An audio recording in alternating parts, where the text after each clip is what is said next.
Yo, man, what's good, YouTube, man? It's your boy, Mickal, that's AK Snapper, boy, man. Today, man, we got White Kingdom Hearts weird Fresh Prince ripoff failed miserably. Let's get into it. Wait, before we go, I gotta go find the guy to carry my bags. Oh, I see him. Just make a right at the telephone booth, a left into the bathroom. Look in the mirror, and you found him.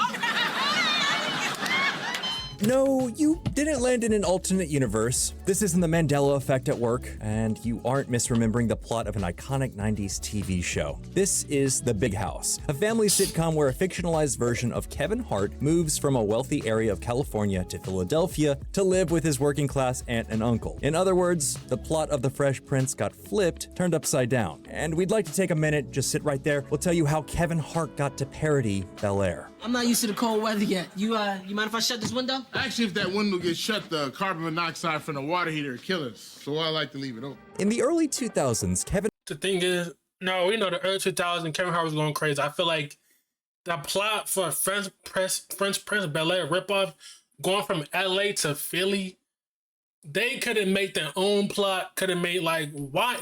They could have made a better plot for his TV show to get him more, you know what I'm saying? They could have given him a better plot, you know what I'm saying? Hart had only just started his comedy career. He'd found himself a couple of bit parts in Scary Movie 3 and Along Came Polly, and he even appeared on a few episodes of Judd Apatow's short-lived series Undeclared. But he had yet to star in anything or make a big splash regarding his celebrity status. Little did the 25-year-old fledgling comedian know he was about to receive his big break, his very own TV show. After the 80s and 90s TV bubble had popped, ABC was looking to revitalize its once popular TGIF programming block. It needed a sharp and relatable tentpole to bolster ratings, and the best way to do that was with young, fresh talent like Hart. You're a genius, thanks, man. Don't thank me, thank us.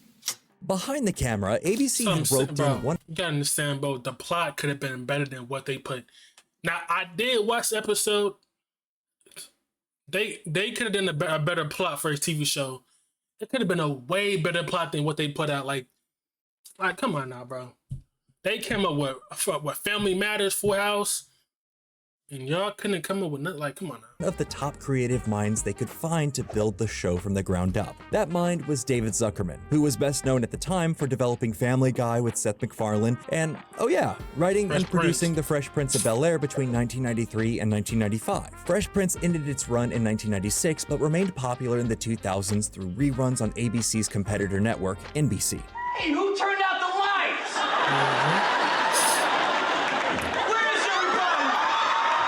Zuckerman and Hart looked at the success of the show and apparently thought they could replicate it, literally. With Zuckerman's insider knowledge, they copied the Will Smith vehicle and came up with a parody of a winning formula to show to ABC. We've got a young actor playing a fictionalized version of himself bound for college, a fish out of water premise, an all-black cast, a comedic relief cousin, and the juxtaposition between wealthy and poor upbringings. Hart even insisted the show was loosely based on his own life, coming back home to Philadelphia after living in LA, similar to how The Fresh Prince was based on the life of record executive Benny Medina. Despite Hart's insistence that the story was in any way unique to him, The Big House was an imitation. There was no way around that simple fact, and it really should have been a selling point. After all, The Fresh Prince is an iconic piece of pop culture history. Putting a comedian at the helm of its parody was a golden idea. Unfortunately, that golden idea could have used a little more polish. Between non-committal network executives, heartbreaking behind-the-scenes treatment, and the actual content of the show, Hart's big break almost broke him. Maybe this is all my fault, all right? But that's what I'm trying to tell you. It's the plot that they fucked up. Now, the plot, it was cool, but when people watch Fresh Prince, they don't look at this and be like, what? You know what I'm saying? Look at this shit like, what? I think they said they only shoot the pilot, and then after that, they just canceled the show. I don't think they even bring up the other episodes. Wait, like, when do they just make a pilot episode, or do they make like a whole season? Like, how does that work with like a new show? Like, do they make an episode and then release it, or do they make a whole season and then see how it goes and then they just cancel it? And nobody like, I don't know. Who knows? But you guys gotta understand, I'm not used to somebody telling me what I can and cannot do. In 2003, ABC decided to pick up The Big House and even flew Hart out to present the show to the media and potential advertisers. But in a dramatic twist worthy of its own TV spotlight, as he was about to go on stage, Hart received some troubling news. In his own words, during a 60 Minutes interview, they just said they're not going to go through or pick it up. Somebody should be back here to talk to you shortly. What does that mean? And so, just like that, Hart's aspirations of stardom were crushed until ABC's executives changed their mind. They called him up, apologized, and asked if he'd like to start filming The Big House as a mid-season replacement in the spring of 2004. After presumably recovering from the whiplash, Hart agreed, and filming for The Big House was underway shortly after. Since it also didn't have the luxury of a catchy exposition-laden theme song, The Big House's pilot has an inexperienced Kevin Hart dump his entire backstory on us in the opening few seconds of the episode. It's a rough start that doesn't get any smoother, as each minute of runtime introduces us to a new tired trope or uncomfortable stereotype. All of a sudden, you seem fun. Can I come live with you? Your mileage may vary on Hart's performance as the privileged rich kid, but the weight of the show wasn't entirely on his shoulders. Bonafide movie star Keith David, a pre-Community Yvette Nicole Brown, and comedian Faison Love all starred as various members of Kevin's family, and they all did their best with what little they were given. The problem is none of them were given very much. The pilot goes through all the expected motions, introducing Hart to his humble new home, reminding him that he doesn't have the same amenities as he used to, instigating a familial dispute, and wrapping it all up with a big wholesome speech. Unsurprisingly, it's the mirror image of the Fresh Prince pilot. Reviews of the episode made it clear that the show had none of Fresh Prince's biting relevance, clever writing, and, ironically, none of its heart. Will Smith You know what I'm saying? Fresh Prince, one of the best shows up in the 90s, man. I was born in the 90s, but, you know, reruns and all that, so you can watch it. Good ass show. That, Martin, Sister, Living Single and Living Color. That's probably more that I'm forgetting about. His portrayal of the streetwise kid from Philadelphia was instantly endearing because even when he stuck out, he was charming and effortlessly cool. He represented a level of wish fulfillment in the audience, who could live vicariously through his sudden step into the upper echelons of society. Steve, David, Henry, this is Will, my nephew by marriage. Kevin, on the other hand, has to move in the opposite direction. The showrunners didn't seem to have a destination in mind. The obvious way to make the most of the parody would be to turn Kevin into a Carlton archetype, making him a coddled, nerdy, and always upbeat kid who has to face the real world. Conversely, he could have been a rude and entitled rich kid who needs to be brought down to earth. Instead, he toes the line. He's not nerdy enough to be Carlton and not spoiled enough to be a typical rich kid. He's written and performed to be a naive yet nice young man who's also vaguely materialistic, but ultimately not that shaken up about his new reality. And that kills a lot of the dramatic potential of any future storylines. It doesn't help that I just think people thought, I don't know. I honestly don't know. I really haven't really heard of his show, and so I saw like an episode where, I forget where you can watch it at. It's like, you really can't find an episode nowhere, but you know what I'm saying? It's just, they could have done something better. Like, you know, they could have done something better, bro. Oh, the Wayne Bros, that's what the Wayne Bros, you know, so I forget about that show. The Wayne Bros, like, maybe they thought he wasn't funny enough. I don't know.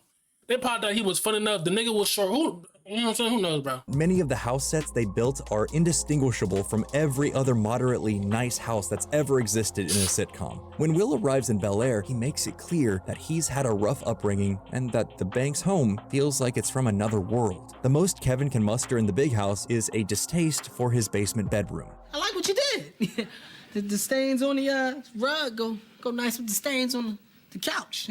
It's a much less effective take on the wealth disparity that was such an important component of the Fresh Prince of Bel-Air. And that's not the only place this parody falters. The other core aspect of the Fresh Prince is how it touches on Black culture. It's not like the Big House had to touch on serious social and political topics. It's just an ABC sitcom. But seemingly out of obligation, the pilot and the rest of the show's run threw in several ham-fisted lines about real issues. Issues the Fresh Prince addressed with way more nuance half a decade before. Parody without commentary is really just an uninspired ripoff, and ripoffs are decidedly less fun to watch. But that doesn't mean the Big House didn't have potential. With a few tweaks, the show could have hit its stride. Unfortunately, the show wouldn't get the chance to correct any of its early failings. ABC committed to 13 episodes of the Fresh Prince riff, but even that paltry episode count wouldn't come to fruition. On the first day of shooting their 6th episode, the cast was pulled into a meeting on the living room set and told their show had been canceled, and this would be the final week of work. No official Imagine that, bro.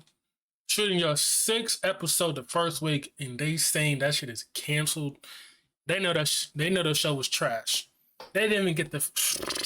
octo reason was given for the abrupt cancellation, but the likeliest explanation is that the show was just not very good. It wasn't even supposed to make it to its premiere, but once again, ABC changed its mind at the last minute. The show's 6 episodes were allowed to air, but they never returned. No additional episodes were ever ordered, and it's been buried and forgotten ever since. This was a huge blow for Hart, though it wasn't all bad. In a post on his official Facebook page back in 2018, Hart spoke about his time on The Big House and told his fans, 14 years later, I stand where I stand, and I'm so proud of what I accomplished. Don't let failure stop you, people. Use failure as ammunition to gain success. It only makes you stronger. And for better or worse, he's right. Hart has built a thriving career off the back of a failure that could have ruined any chance he had at a future in Hollywood. He fought through the endless back and forth with ABC and came out a winner in the long run. Now, if he only hadn't done Borderlands, then this video could have gone out on a real high note. And well, that's all we have for you. Anyways, man, y'all let me know what y'all think down below. Did y'all were able to watch, you know what I'm saying, the 6th episode that was released? What? Was y'all there to watch that? I wasn't there. I wasn't born. Well, I was born, but like what? 1 year old, 2, something like that. Yeah. Also, what's the other show that only lasted one season? Was it Freaks and Geeks? I'm not gonna lie, that show is actually good. I don't know why they canceled Freaks and Geeks. I feel like Freaks and Geeks, whatever. I feel like Freaks and Geeks, if it would have came out today or in the 2010s, it would have done better than what it did back then in the 2000s or whatever it was. But if y'all ever watch Freaks and Geeks, y'all know what I'm talking about. Bro, I was so mad. I finished the season and this shit left off a cliffhanger, bro. That shit was annoying. But yeah, man, let me know what you think down below about this video, man. Yeah, man. Tomorrow, guys, you guys will get some police videos. So yeah.